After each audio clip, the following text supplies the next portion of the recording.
Hi there, folks, and a happy holidays and happy new year. What an incredible show this is going to be, because all of these men focused on this show have earned the right for us to shine a spotlight on them. This is Perfect Games Class Review, but we've reached the seniors. In other words, those that are draft eligible, those big bats. We've enjoyed going freshman all the way to senior, but these are the senior bats. National cross-checker, great writer, great scout of Perfect Game, Brian Sikowski, spends time with us. Brian, this is so exciting. Thanks for hanging out with us. And for you, when you look at this class of 2023, the high schooler specific, what excites you most specifically in the top 10? I mean, it's what we're going to talk about. You have to talk about the bats at the top of the class. We're going to do it. This is not burying the lead or anything like that, but that's the most exciting part of the class for me, is the strength of those bats at the top. I think there's a fair bit of depth throughout the class, especially in the outfield rank as far as positional players go, but we're going to talk about them, the big guys, Jenkins, Clark, Nimmala, McGonigle, those dudes. That's what has me the most pumped. And when you see those top 10 as we share them with you, you see just one arm, and that's the key through the top 7. When you see left-handed pitcher Thomas White, Noble Meyer is in that spot a couple of spots down. So it's bats, it's bat heavy. So we share those men with them. You help us understand the top of the class. Walker Jenkins, a young man, plays for the South Charlotte Panthers travel team, is a man who's a great swimmer as well. I love that fact. He's a great athlete. He moved into your number 1 spot. Why, Brian? It's kind of the consistency of the offensive impact. And that really is what told the story at the end of the day. I can vividly remember the email debates the scouting department had when we were making that change to the 2023 class rankings. But it's the left-handed bat. It's how much power that he has and how much power we think he's going to have at the highest level. That was really kind of what ended up being the separator there. It was nothing against, obviously, Max Clark, who's at number 2 and had number 1 for a long time. But just the game is about being able to hit home runs right now. And I think that Walker Jenkins is a guy who's got a chance to hit 30 a year at the big league level. And I think that we had some agreement amongst the scouting staff about that, and that was ended up being the reason. You mentioned Indiana native Max Clark, Vanderbilt commit, a guy who is maybe in this class the most famous of all the prospects, has a massive social media following, but pure baseball skills. When you open the book and look at those, what do you see? He's an excellent player. He's really, really good at the sport. Like, that was what people often, when we make a change at the top of the rankings like that, it's like, oh, that's disrespectful. No one's being disrespected. This kid's still really, really good at baseball. The tools are well-rounded. He's a 5-tool guy in a lot of ways. He's a premier defender in center field. He's got a cannon for an arm. We know he can run. We know about the twitch. I like the way that he uses the whole field when he's hitting. He can go gap to gap. We've seen him turn and burn. He has power from the left side of the plate as well. There's no real detriment to his profile here. I don't want there to be any sort of misunderstanding to that. There's nothing that we point at and say, I don't like that very much. Max Clark's really good at baseball set. It's a full 5-tool type of profile that could be a top 5 pick. A couple of Octobers ago, Arjun Nimmala was playing up at an event in Jupiter, Florida, and he won it for the O-Stingers with a walk-off. It's almost impossible to win that event. We'll just put it right there. But to be the younger kid, win it with a walk-off, well, now all of a sudden he's climbed the ladder, and this is the number 3 prospect in all of the 2023 class. I love the fact how proud he is. He's a first-generation American of his Indian heritage. I love the fact that his mom and dad didn't know much about baseball at all. Now they're passionate about it. Those are the things I love. What do you love about him? There's a lot of things to like about Arjun Nimmala, but the first thing that comes to mind is power brought on by tension-free swing, if you want to put it in a category like that. This guy has bat speed. He's got huge power that a dude who's 175 pounds or whatever he is shouldn't have, really. We're watching him with wood backspin balls into the second deck at Chase Field in Arizona. Like, that's not what's supposed to happen. That's it's an outlier type of thing. And he does it with kind of an effortless, like I said, tension-free, bat speed over strength type of swing. And when we're talking about projecting on power long term, that's what you look for. You don't look for the kid who's the strongest kid at 18. You look for the kid who does it the easiest at 18 and then projects strength onto him. And now all of a sudden we've got a dude who can hit maybe 40 home runs at the big league level. That's a super high bar, obviously, but that's the thing. And not to mention, he's a really good athlete who can play the middle infield too. So that's why you see him super highly ranked in the class. Brian and his colleagues talk about another hitter on this list as a young man who may be the most pure bat in this class. His name is Kevin McGonigle. He's out of Pennsylvania. I love the fact that he was born right-handed as a hitter, now hits left-handed. And with that second swing that he learned, maybe the best pure hitter in all the 2023 class. This summer at Perfect Games National Showcase, we got a chance to talk hitting, batting, approach, the batter's box, and we even saw a little bit of that athleticism from Kevin McGonigle. I've been playing baseball ever since I was like 4 years old. I'm sure I was a natural righty, but my dad made me swing left my whole life. I'm thankful for that, it helps me out. And, you know, I just want to be one of the best hitters in the world, so I got to keep working for that. Heads. Oh, I got that. Got it.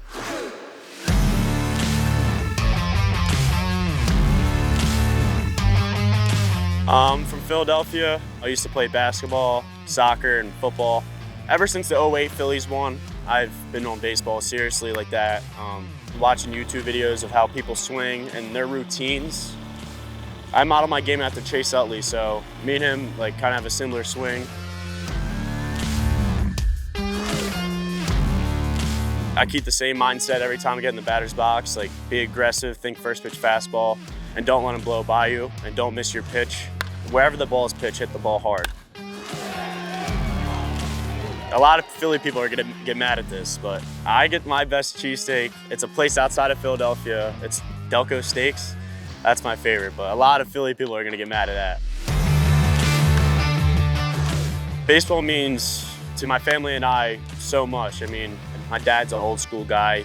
Whenever I need to hit, he'll be there to hit with me. Like, he takes off work to come to see me play in the summer, which also means everything to me.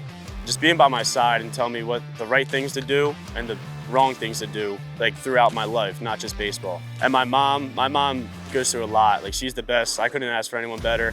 I mean, I love baseball. It's getting me to one of my favorite colleges. I've been looking forward to go for 3 years now, and I can't wait to get there and play. I'm just a baseball player. I just go out there, play my game. I do something bad on the field, keep my chin up, run off the field, and run back on the field the next inning. And when I'm on the field, it's just baseball, nothing else. I can care less about who's watching. I mean, Delaware County, where I'm from, you don't really see anyone come out of there. I'm just really proud to maybe put them on the map. It's unreal. It's like a dream. I'm going to keep going. I'm going to be best baseball player ever, but I'm going to have to keep working for that. And my dad just pushes me every day in and day out.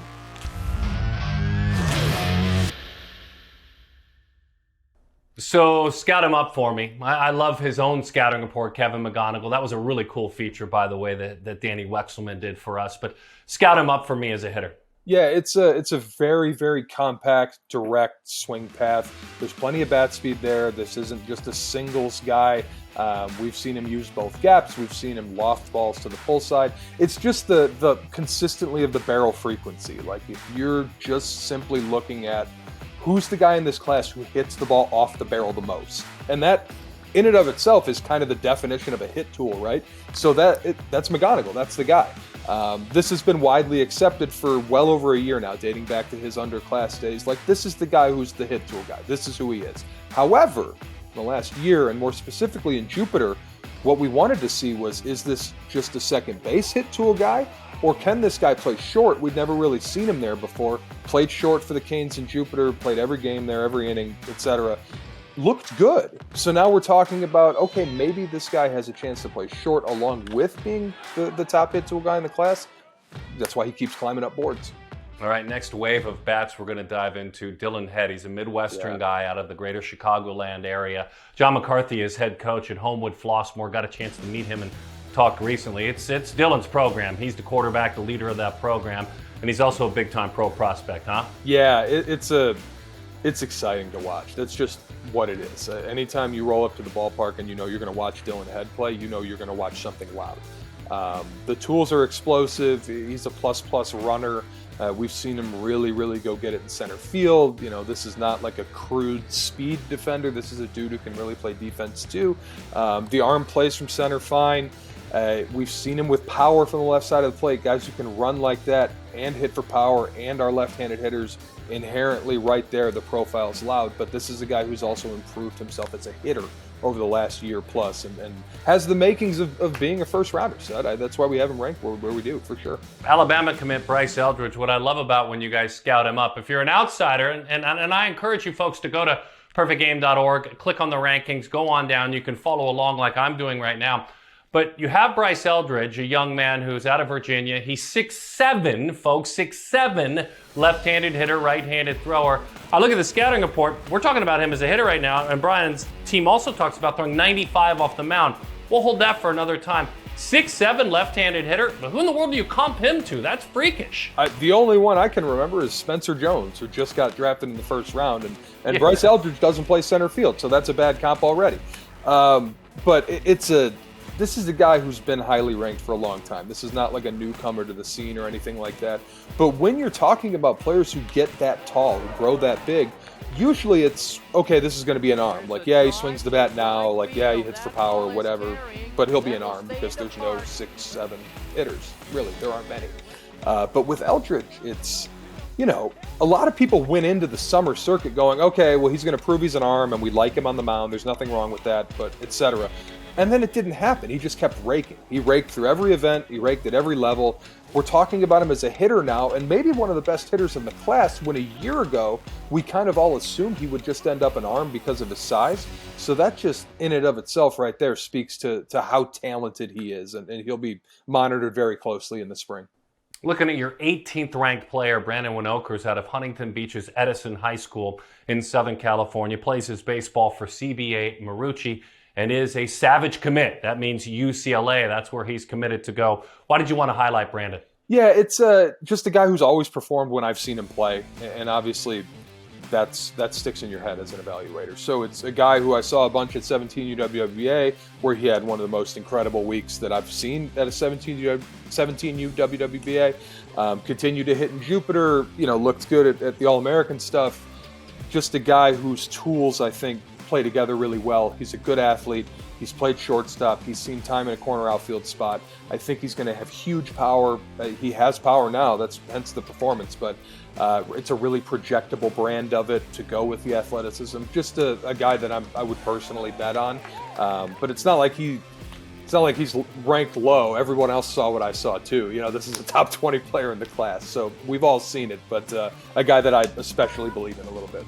A program that has stepped firmly into the spotlight is out of Northern California. It's a program by the name of Alpha Prime. And now there's some good history there with that program, but really at PG events, they're suddenly sending elite players and teams to all PG events. And one of those is an Arkansas commit out of Discovery Bay, California. Not just a really good catcher, but suddenly on the stage where the world was watching on ESPN, he was the most valuable player of Perfect Game's All-American Classic. That's where the story starts. Now, let's get to know Ryder Helfrick.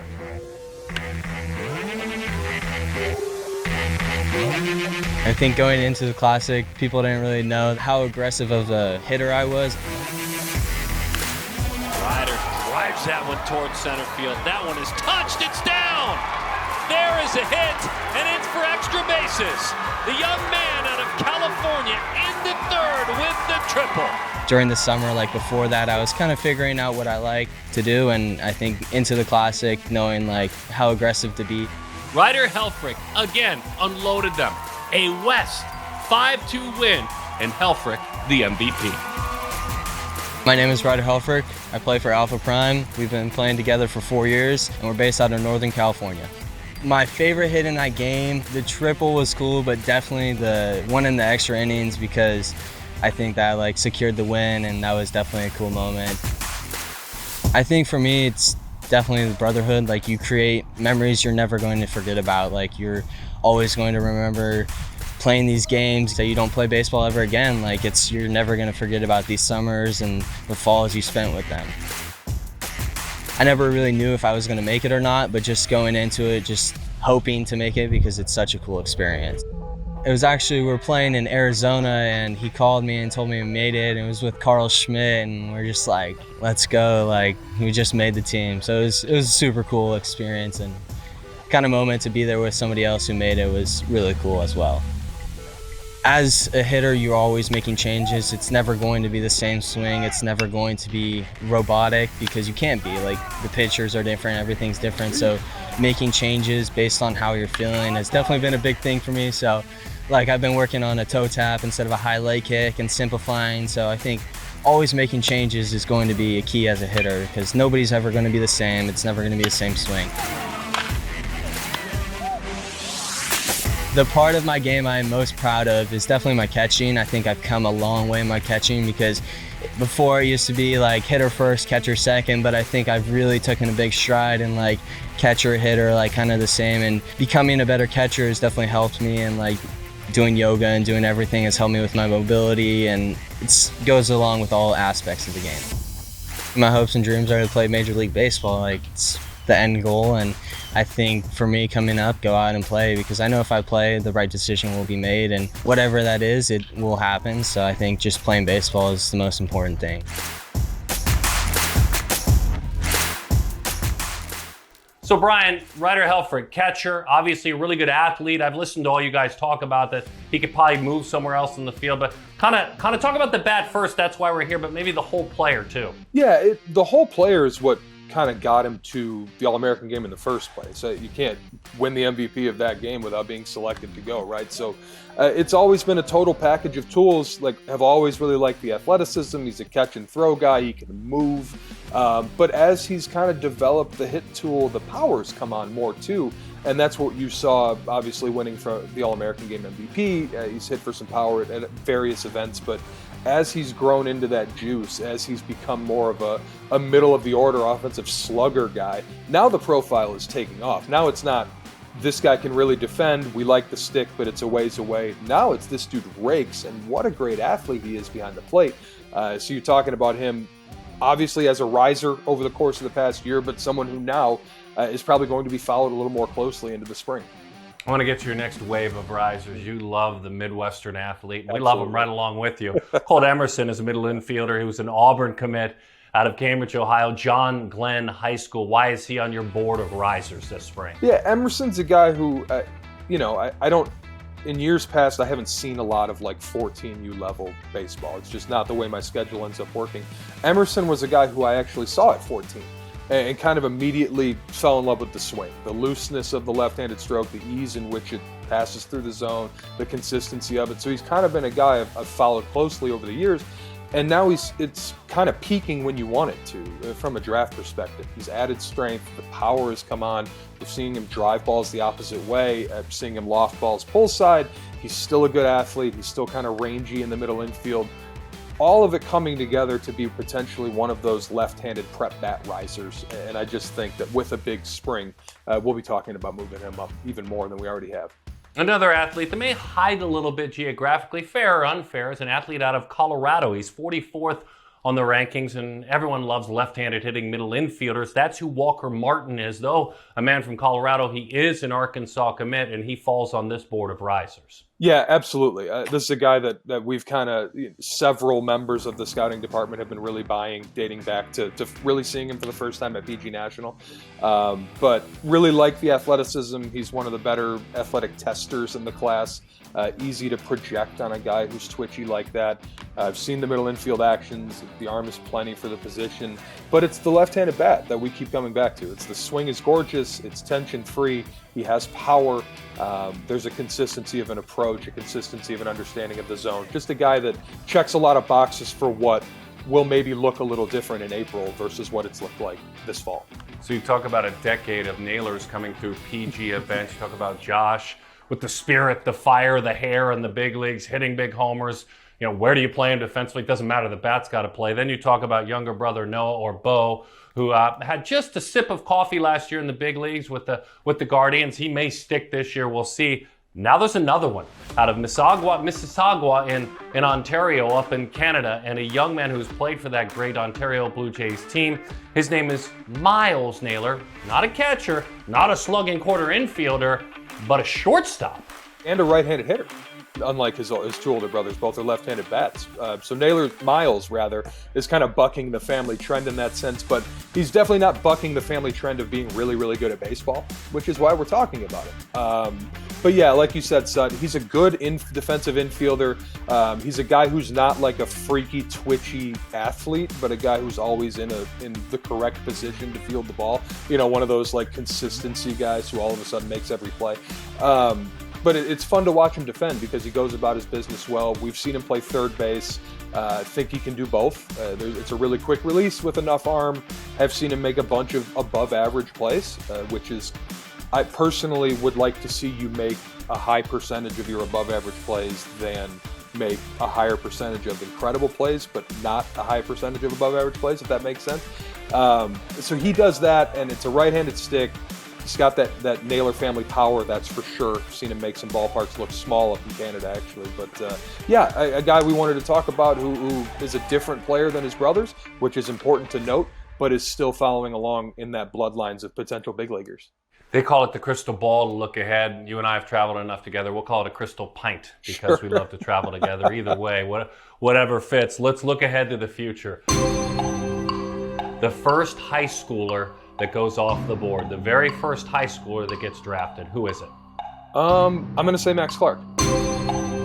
Why? I think that you're looking still for projection, obviously, when you're talking about that high. You're looking still for like what you as an org can unlock in a player.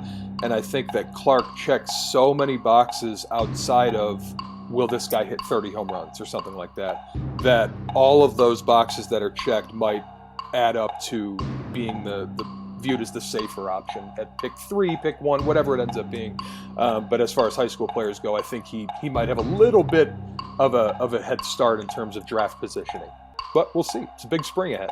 How many high school bats go in the first round? Ooh. I don't expect an exact number, but it's fun to think about. Like if you have 30 plus some additional picks. I mean, how many? I mean, you got the Jenkins, the Clark, the Nimmala, Miller, on down McGonigle. Where do we stop thinking they might be second rounders? That's a good question. A lot of variance can come into that given bonus pool, jockeying, et cetera. You know, but I think like we could be looking at 10 if you're expanding the first round to pick 37 or whatever it ends up being.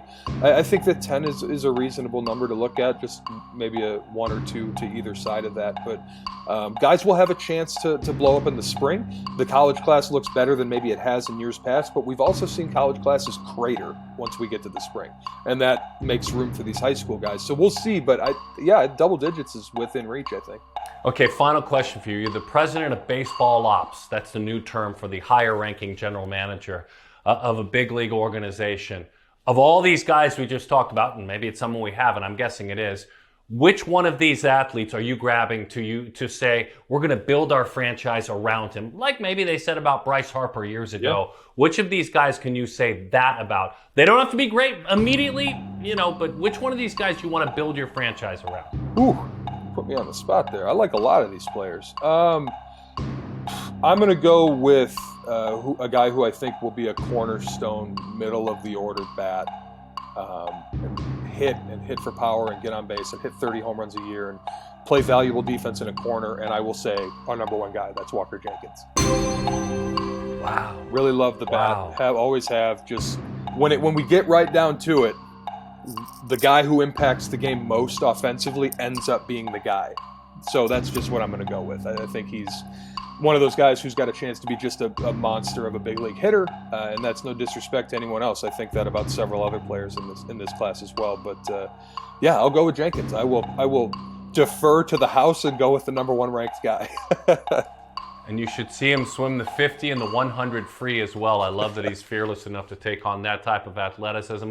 I'll throw a marker in the water. I don't have Brian's scouting skills, never will, but I'll cheer for Arjun Nimmala to be that guy for somebody. Maybe. Let's hope he can. Brian, thanks. Have an amazing early part of 2023. Can't wait to see you out at all these events. We're smarter when we watch baseball with you. So thank you again, my friend. Thank you for having me, son. Happy holidays. We'll see you at main event. On behalf of Brian Sikowski and all the great scouts that make us smarter here at Perfect Game, visit perfectgame.org, check out those rankings, and stick right here with us. If you haven't downloaded the app, do so. Perfect Game TV on your smart device. He's Brian, I'm Darren. That is our class review for the seniors in the class of 2023, all those bats. See you soon.